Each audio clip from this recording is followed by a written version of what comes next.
Therapy is a scam. At least that's what it looks like to most people online.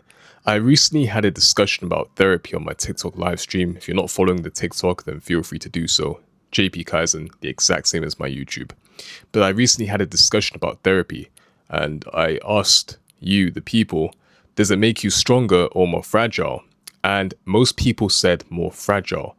And of course, I'm assuming that all of these people have had bad experiences with therapists because they backed up that statement by saying that therapists only look to capitalize on your mental health and that they don't really care about your well-being.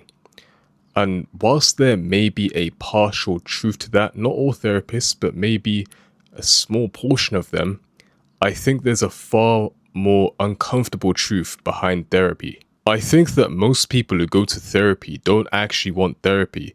They want answers without responsibility. And I've been thinking about this a lot since we had this conversation on the TikTok live stream and since I had the conversation with people on Instagram and my community. I think that because a lot of these people have outsourced their responsibility because they couldn't deal with whatever internal strife was going on, they become dependent on the external. See, if you hold the mentality of going into a therapy room and then looking towards this person in front of you to fix things for you, to tell you exactly what to do, to fix whatever emotional strife you have going on, whatever spiraling that's going on in your mind, and then you go home, no wonder you become dependent because it's all up to them. All of the responsibility of your problems, you've pinned it on them because it's more convenient for you. And everyone who shows follow through with this mentality, they've completely missed the point of what therapy is. That isn't what therapy is. I think that therapy is more of a mirror than a mechanic. These people, they don't build you, you build you. And you don't get to take that privilege away from yourself. Even though you want to, you can't. Because at the end of the day, you still need to do the work. These people, they don't build you, they reflect you. They are simply willing to ask the questions that you're not willing to ask yourself. These people, they will highlight the patterns you yourself have been ignoring. You're doing 95% of the heavy lifting here, not them. It's all you. And it's down to you to show up for yourself. It's down to you to take on this information, this insights, these conversations, and then apply them to your life. Because information without application amounts to absolutely nothing. They can tell you all of these things now, and you can go ahead and sit at home and feel sorry for yourself, and nothing will change. And you'll keep on going back to this person. They will keep on draining you of your resources, that just being your money. And then you'll complain that therapy doesn't work. Therapy is a scam. I think where most people go wrong is that they confuse awareness with growth. They think that information is transformation when it's not. Once again, application is. These people will say things like, therapy makes you fragile. Therapy makes you weaker. And I think what most of these people are reacting to is misuse.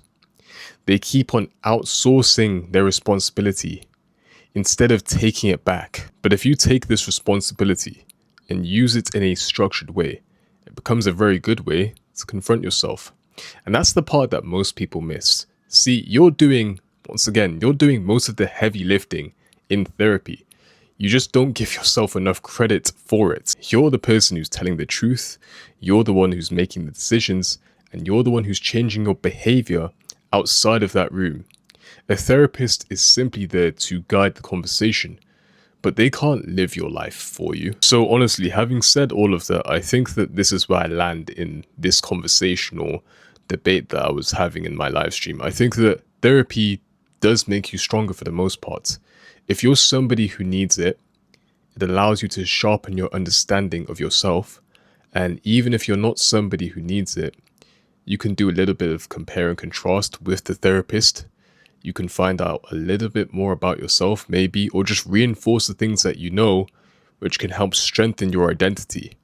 I think that both people who don't need it and people who do need it can benefit from therapy sessions. But I will add this on top just before I wrap up this video. Nobody escapes the responsibility of becoming who they want to be. I'm a very firm believer that everyone is exactly where they deserve to be. Both now and 5 years down the line, you will be exactly where you deserve to be, and that's because you wanted to be there. But yeah, guys, the mirror can be a very useful thing, but what you do with what you see is the only thing that matters at the end of the day. What you do with what you see is the only thing that matters at the end of the day.